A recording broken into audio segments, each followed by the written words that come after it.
Okay, let's get into it. It's Lobster Bisque time.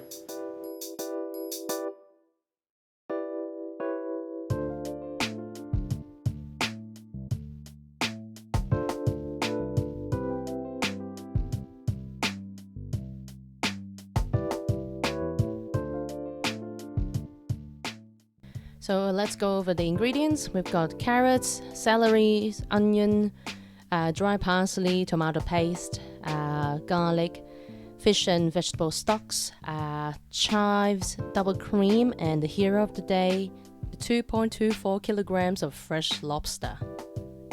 Here's a shot of them, well, most of them. Don't worry, there's stuff in the description below. First, you want to chop the lobster into manageable bits while saving a good amount of the meat for the meaty soup experience. Here's me trying to smash that shell with the back of the knife and 0 out of 10. It's very dangerous, don't do it. Oh, look at this. Look at this. Self-indulgence? Check. Anyways, separate the rest of them that's as shown. And you gotta get them onto a roasting pan without adding anything and bake at 180 degrees for like, I don't know, 10 minutes. In the meantime, add butter into the pan or casserole pot or whatever you have on the medium heat. Briefly cook the meat until their color just turn opaque. It smells incredible right here. I'm sure my neighbors are gonna burst open my front door for that lobster, I'm sure. Anyways, once that's cooked, put it into a bowl just to let it cool while you're gonna be very busy with the rest of the soup. Bisque. Look at it. So good. Once the shells are good to go, take them out of the oven and out of the pan to cool for a brief moment. I say brief moment, but at the same time I was making bread, so was it brief? I don't know. But if you want to see me make bread, let me know in the comments and we'll see what we'll do. Here we have me showing you 2 metal bowls like I'm about to do a magic trick. The trick here is video editing, and the trick is me actually slaved through cutting the vegetables into 2 bowls. There was just so much of it, I had to separate them. But if you have a commercial kitchen size pot, then you know, you do you. I'm not buying a new pot just because of this.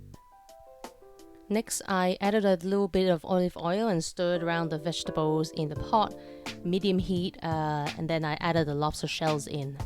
By the way, remember that roasting pan you used for baking the lobster? Yeah, I cleaned it up real good and nothing got left behind. So I pour in the goods, add the stock, get it up to a boil, and then turn the heat down to low to let it simmer for like about, I don't know, an hour or 2. Until the liquid reduced to about 70%-ish, something like that. Now carefully separate the liquid and the solids with a strainer, and then cut the shells into much smaller pieces for the food processor. I think I tried to change the angle because I realized the camera wouldn't capture the liquid falling into the strainer, but I'm just glad that it didn't fall out and into the sink and into the drain. That would be very sad. That's me cutting the bits and pieces into the food processor. I highly suggest you get a e-muffler or something to cancel that noise, because man, blending shells, food processing shells is loud. Use the strainer to sieve out the liquid and make sure you try your best to squeeze out every single drop of that liquid gold. If you're concerned about the shell dust getting through this straining process, well, just get a coffee filter and squeeze it out from there. It will make it extremely filtered. Pour all the liquid back into the pot and reheat it. Add the glorious butter before serving. I think I further reduced the liquid down so then the bisque was at the essence of the essence. Here's the last video I managed to take before serving my friends the bisque, and of course, it would have to be a bread feature.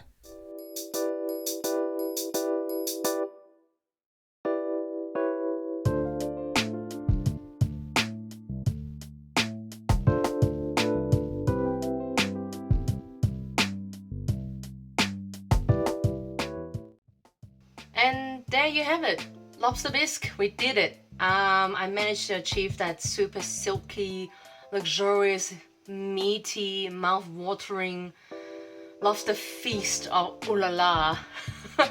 And I think I'm just gonna do it maybe every now and then, where there's enough vote to within the year to motivate me.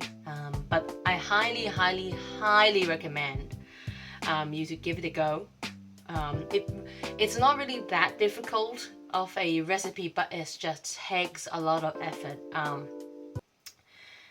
And I've got the details and stuff in the description below, so you can go check it out. And I'll leave you to go about your time zone.